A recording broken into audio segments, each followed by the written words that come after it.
tracing that on there. Okay. And as I look at this,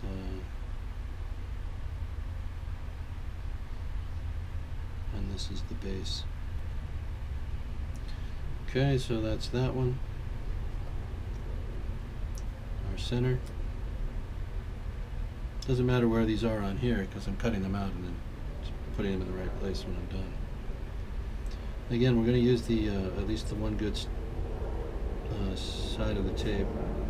This is good tape, so the edges of it are clean and the adhesive is consistent across it. So sometimes with tape you run into issues along the edges of it. It gets crappy, it gets dirty, or the adhesive isn't the same consistency all across. It looks almost a little hangy.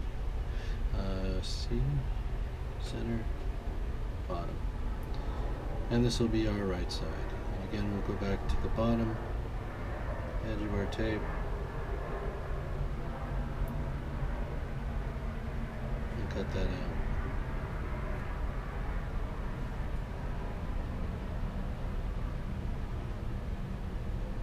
Okay, and that's our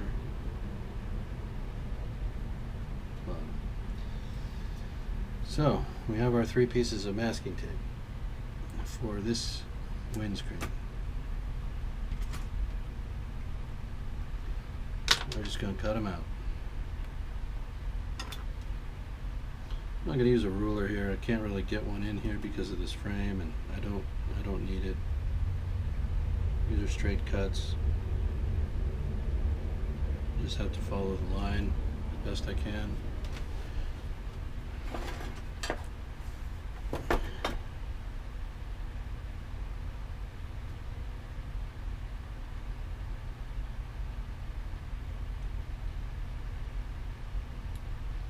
I don't care if this video runs a little long. I'm not going to do this any faster just to save time on the video. Take my time and do this the way I do it. So use the blade to flick that edge up. You don't want a wrinkled up edge on this. What would be the good of that? So you have to look at this imaginary line here, and in fact I can use this other piece just to give me a better idea of where I want this edge to be. So remember, we want to ride a little high, not too high, but a little bit up. You can see that this grew just a little bit just because we traced the cardstock. So the cardstock was one size, the tape is just a hair larger. And it's okay. I think we'll be alright there. It's pretty fine, but I'm going to spray. Make sure that I get that line. Okay, so that's one edge. This is straight. This looks good. So we're gonna call that good. And I'm gonna come just inside the line here, since seeing how that one grew. So we're gonna take the line on both sides. Okay, and I'm going to try and fix this edge a little bit. It looks a little lopsided, which happens with these curves. It's tough to get that bottom curve right. I think I grew it just the right way, but we'll see. Alright, so now I have at least some reference here. I know I need to be pretty close at the top. Make sure that I'm over and centered on the sides. So I want to leave enough material to paint. We want to keep these sides straight. I think I'm a little close to one side and not the other, so let's move this over just a scoochy. We're too high again. We're too high. Oh, I used to hate it when that happened. Okay, I'm still a little bit loppy.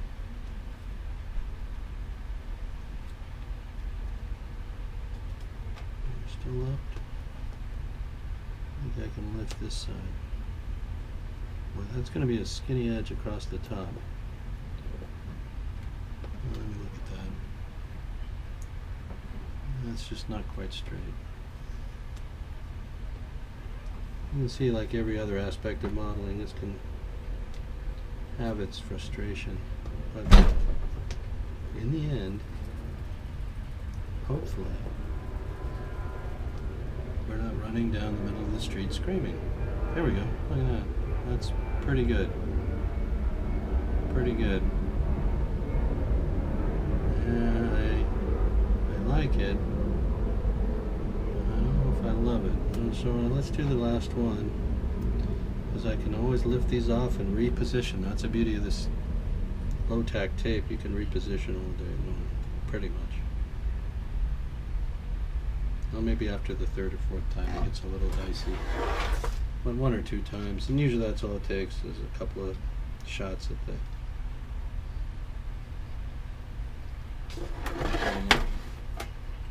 Alright, so that's just, you see how easy that is when we use the existing edge. You get one free cut, you don't have to, one you don't have to make. It gets everything going a little bit faster. A little bit of a easier situation. Alright, so this one, I got it where I like it here and here, but it's way too tight at the top. So what I want to do is, instead of curling that edge or scratching my glazing, I'm going to put this on here. I'm going to just draw a straight line right across here and take this off the top. I think that was about what I needed. And we're going to come back here. That's our bottom. Alright, so this is our top. Well, let's see what we have with that. It looks a little better as far as being uniform. Well, we're a little far away from our end. Come on, baby. Never do that again. Okay, so that's too high. That's good. That's about right. I picked something up off the mirror, but that's okay. Let's see if that's not straight. Alright, let's have a look at this thing. No, that's no good. Try it again. Might actually have to remake this one. Let's do that. Well, let's do it this way though. Alright, we still have our edge. I'm going to drop this down over the edge. See that? See how I'm longer here than I am on the tape? That's going to make this piece smaller automatically, without me having to guesstimate where to cut and all that. So let's do this. Let's run this down a little bit lower. Make this piece a little bit smaller. Again, this is our frame down here. Alright, let's see if that's any better. I'm going to take the line at the same time.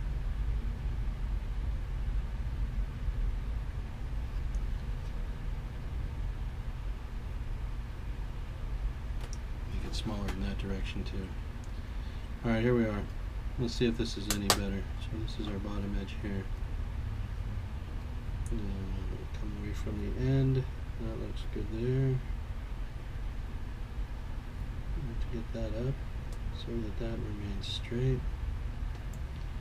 We're off just a bit on our edge, so I'm going to line up the edge. Let's try lining up the edge instead of the top.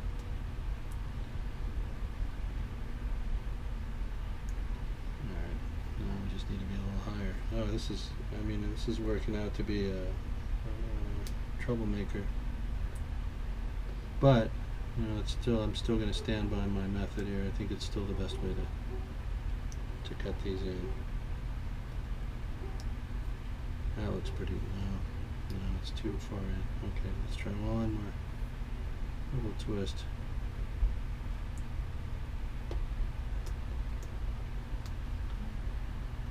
Back just a bit. Just right, maybe there. Oh boy, we're still, God, it's still just a little too long.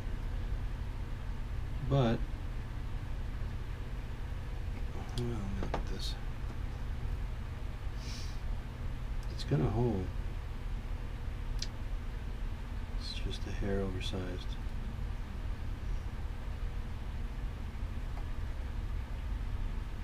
It's borderline. It's a very fine frame on this edge. It's pretty fine here too, but you know, I think this is definitely wider, and that's where our distance is. Okay, I got it. I just need to move it more toward the center. That'll give us all the area we need. So let's try. Oh boy, it was positioned pretty good, except for the part where it wasn't. Okay, that looks closer here and here, but it's too low. So, but it's the right line. We just need to bring it up. Yeah, yeah. Let's see. Yeah, I think that's better. Let's get a look at you here.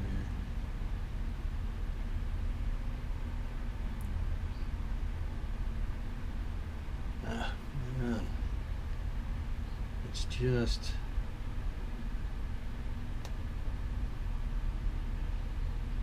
if I can get that to come down. Okay, that's better. Okay, I'm good now. Yeah, I can breathe. It's pretty funny, huh? No, that's a little wrinkle there, but I don't think the paint's going to leak under that. There we go. Erasers are good for so many things, and this is probably one of the more important things erasers do that's great. Okay, so make sure we get all that rubber dust off of there. So that one's ready for paint. It's sealed on the back.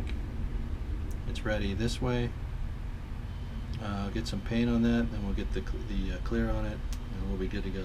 And in the meantime, I'm going to make this other one. This is ready.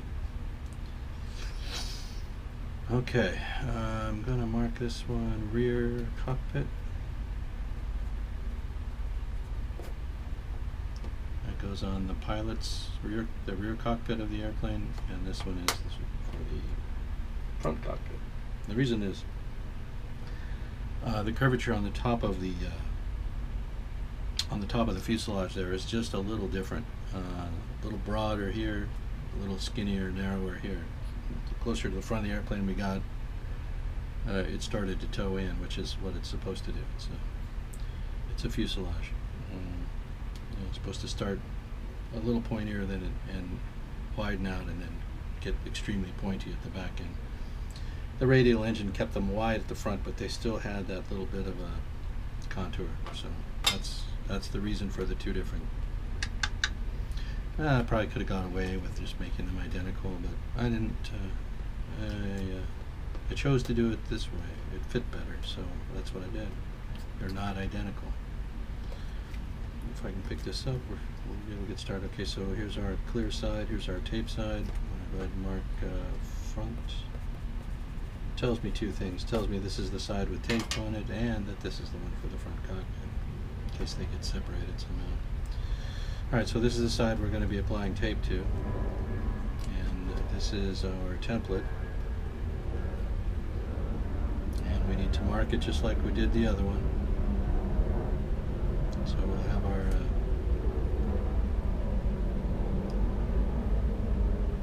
it's funny, I wrote left on that one, that's the right side. I guess it would be the left as you. So we're going to go R, C, down. If you watch what I do and not what I say, you'll be in trouble. If you listen to what I say and watch what I do, you'll get screwed up. So the best thing to do is to cover your eyes and plug your ears.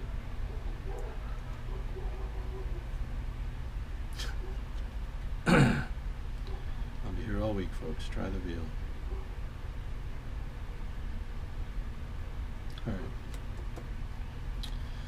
cut off starter. We'll probably need another section of tape. I've got cuts going through that one. Let's make the other line too for the frame. This is our frame side. Alright. I have the bottoms marked. It just helps me keep everything somehow in my head. Somewhat organized.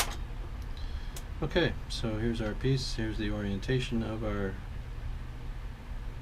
jigger. And once again, you see that it darn well covers that whole thing. So what I'm going to do is begin to chop it down a little, just like we did the other one. We'll start chopping. The reason I don't take a big chunk all at once is you just never know when it's going to be a cut too far. And once it's a cut too far, it's you're starting over. So we don't want to start over. Okay, you see on the bottom here, I've got a little contour on this edge that somehow I didn't pick up with my template. I did on this edge, but not on this edge, which is strange. So what I'm going to do is just going to treat it like a straight line. Well, actually, let's use scissors on this cut. See if we can capture some of that slight indentation. I don't know if we did or not. Doesn't look like it. And I'm okay either way. Even if the frame is curved, that's okay. Because they kind of did that. That's how they leave so you're not going to make a curved piece of glass in those days. You're going to have just straight panes. It's the frame that would have the extra. So I'm going to go ahead and leave it that way.